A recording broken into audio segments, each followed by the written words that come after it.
To create a healthier, more vibrant farm and thriving Valley Global and Maui Superfood Forest is hitting the road. We're learning some regenerative agriculture straight from the masters. And this time we connected with Vincent and Rick to soak up some knowledge of natural fertilizers and fertility inputs. We've received a special package, a very powerful natural fertilizer, to feed our plants back at Maui Superfood Forest.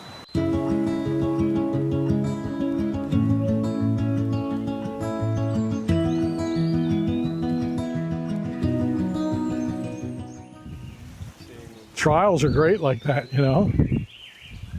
Okay, very good. OHN's next, 20 milliliter.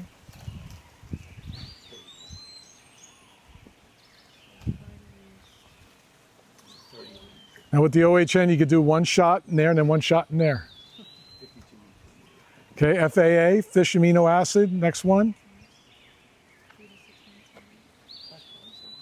I'm gonna shake that a little bit.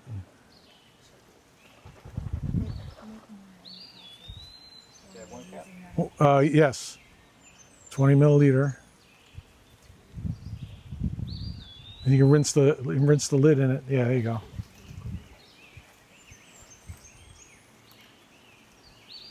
And then the last one, brown rice vinegar. Who's going to do that? How many caps? 2 caps. And main thing is, these aren't hood ornaments. Use them. You know, use them in your growing. And then the last is the IMO2. Take a spoonful of that, put it in that mesh. We make IMO3 using mushroom waste and coconut waste.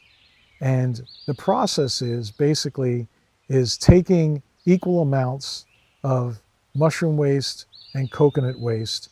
Actually, it works best if we do 2/3 mushroom waste and 1/3 coconut waste, because the cellulose in the coconut is so hard to break down, you know. So we want more of the protein that's in the mushroom waste to fire up the pile, to get the mycelial network going, you know. And what we'll do is we add IMO2, Oriental herbal nutrient, brown rice vinegar, and fermented plant juice to hydrating that pile. And the pile's hydrated to the point to where we take the material and we squeeze it. You just barely get a drop of water out of it. That's about as much moisture you want to have in it. And that's what will raise the temperature up to 120 degrees after one day. When that occurs, you then turn the pile and do that each day until the moisture goes down and the temperature goes down, and then it's ready to be used.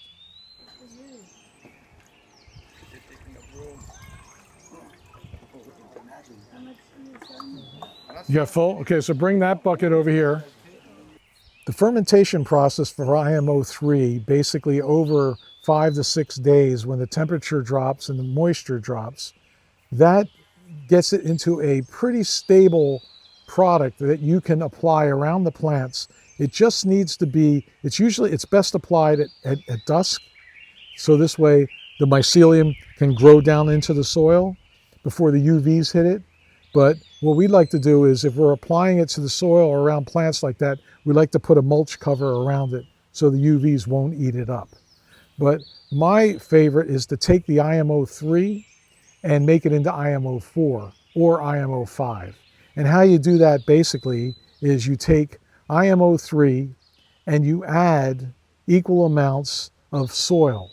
It can be depleted soil.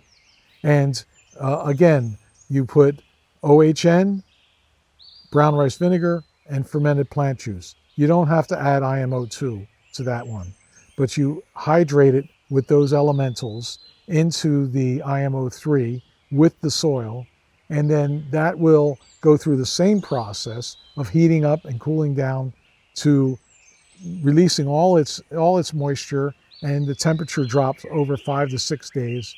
And then you can use that as a stable product that you can dress around plants and not have to necessarily cover it with mulch. IMO5 is using the same process, but with compost.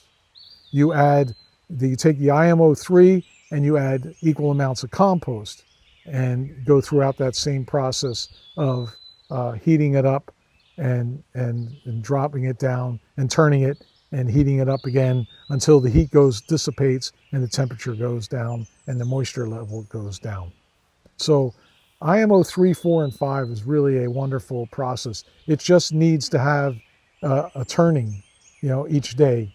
But to have a pile that's only 18 inches tall, get to 120 degrees is very cool, because normally compost piles need to be bigger mounds to get that heat that's required for the breakdown of material.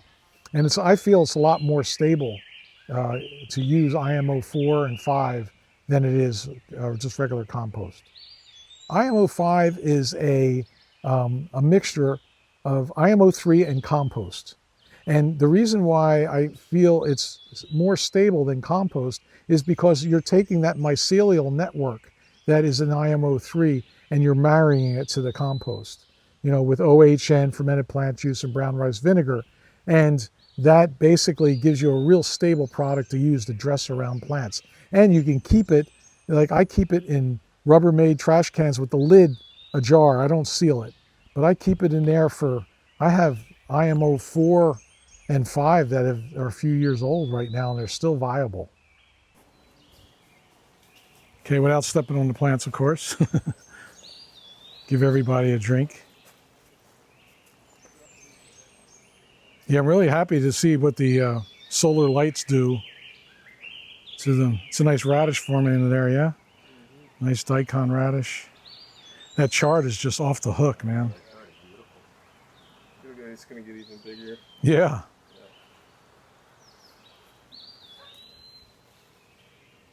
I love the Italian parsley. I use all the time. And the curly parsley. That chicory is really good leaf to steam. Is it in the dandelion family? Yeah. I don't know if it's in the same family, but it looks like a dandelion, yeah. Okay, refill. Anybody else haven't watered yet?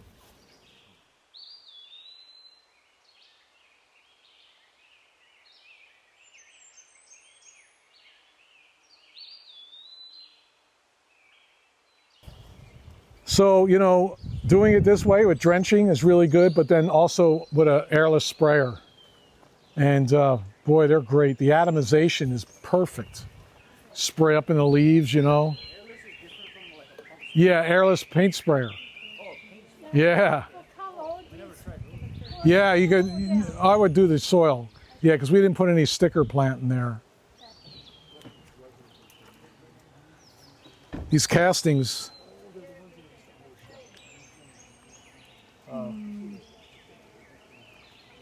Yeah, before I leave, I need to buy some worms and castings from here. Replenish our little worm army. Yeah, baby. Felt so bad, man. I know. I was like, oh, I told you guys. Gotta learn. We're learning. Good thing my multiplier is crazy though. Yeah. That's what I want to get to right here, is getting the passport. Happy babies. Happy red wigglers.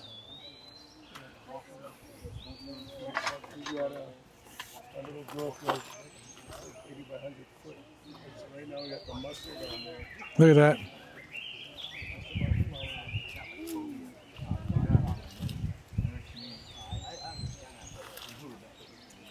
Nice environment. Look at those guys.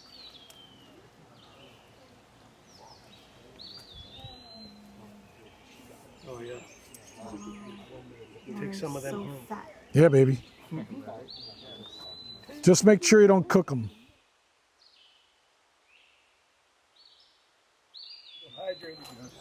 Yeah, you got to keep it hydrated. It easily can dry out, so you don't want to. You want to put them in an area that's not going to have that result. But especially now that you got skin in the game with them, they're your babies. Look at that. Oh, look at that. Look at that, baby.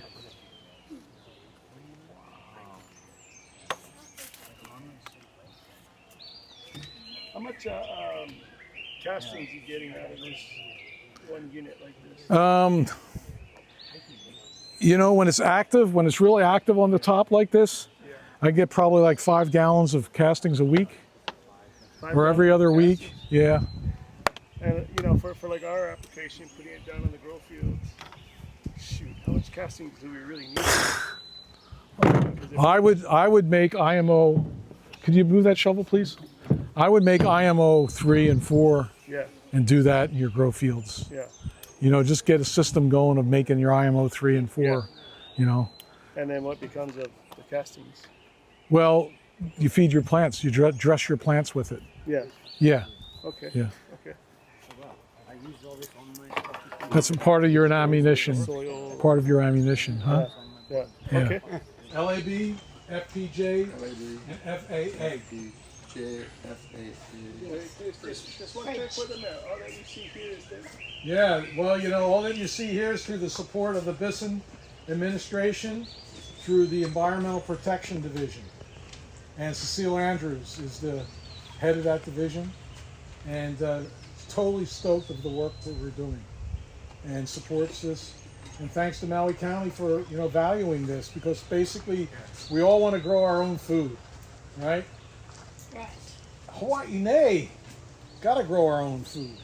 When we hold our workshops, what we like to do is we charge people for the workshop so they have some skin in the game.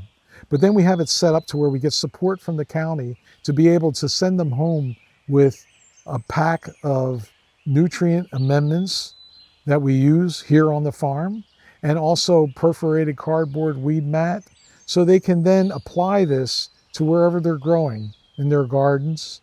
And it's really a beautiful thing because it gives them tools to be able to take what they've learned in the workshop and apply it back home. When we hold our workshop, we charge for the workshop, but what we charge is for people to put some skin in the game, so they're invested in listening closer to make it, you know, worth their while. And then what we do is we get support from the county to give them 2 times the amount of what they paid for in amendments and perforated cardboard weed mat, and just to send them home with the ability to apply what they learned in the workshop and have value from that workshop, not only in what they've learned, but also on top of what they invested in. There's So- plenty to share with friends and family and neighbors. Yeah, Yeah. you know, this is something where if other people are growing, they'll want this. And Ricky and I are producing it for sale. That's not why we did the workshop today, though. We did the workshop because we love this stuff, and we love knowing that other people are excited and inspired. Because like Ricky said in the beginning, make your own. We charge it, so you'll want to make your own, right? But it's not overpriced when we do it.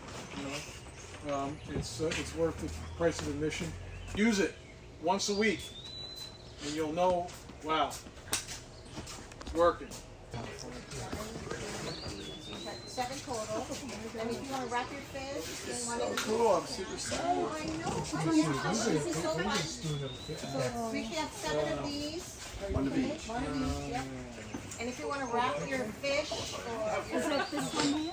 Yep. Yep. If you want to wrap it up, you can. This is awesome. Yeah. Oh my gosh. Every week I could mix up a batch of, but I have, all I get is to spray it right. It's a 5 gallon thing, so 5 gallons of one, a gallon, I get it. 7. In other words, you mix up 5 gallons and make sure you use up the whole 5 5 gallons. gallons, yeah. You know, it's good to go. It seemed like 5 hours. Where's the bags? What I find in using the liquid amendments that we make is that the plants, the vitality of the plants can be seen. It's evident in the next day when I wake up and I go to water the plants, I can see the vitality shift to where they're just, you know, it's almost like they're electric in that spirit. And when I see that, it tells me that the nutrient density of that plant is as high. And, you know, as the plant grows, it needs more nutrient to sustain that growth, to be able, just like us, you know, as far as to keep our bodies healthy, we need to replace what we use to keep our bodies vital. So as we age, we're not aging through depletion, we're aging through vitality. And it's a whole different dance our body then experiences. We're not looking at being in a disease process. We're looking at, just entering each decade as a new phase of the aging process. And it's a beautiful thing. And it's really important to me that aging is done gracefully. And the best way to do that is to feed ourselves internally and on a spiritual, physical, mental, and emotional level. And so approaching it from that way, it really, on a physical level, plants and basically our food supply, it's really important to, for me at least, it's really important to address that through my food so that I know that not only are the plants doing their best, but as I eat them, as I consume them, that my body is open to all the receptor sites of all the nutrient that it provides. What I've been really liking about this interview is sitting among the plants and just feeling the vitality of them. I normally run my hands over the plants and I thank them for what they give, and they resonate with that. It seems like, they hear me and they grow with such vitality from all the care, and it's really important, I feel, that we have that connection with our plants, especially in growing them for our food. So, Shaka brada. Help us grow healing plants and nourish both body and community. Valley Global is on the front lines of delivering essentials while planting the future. Want in on this regenerative journey? Support us at valleyglobal.org and watch the impact unfold.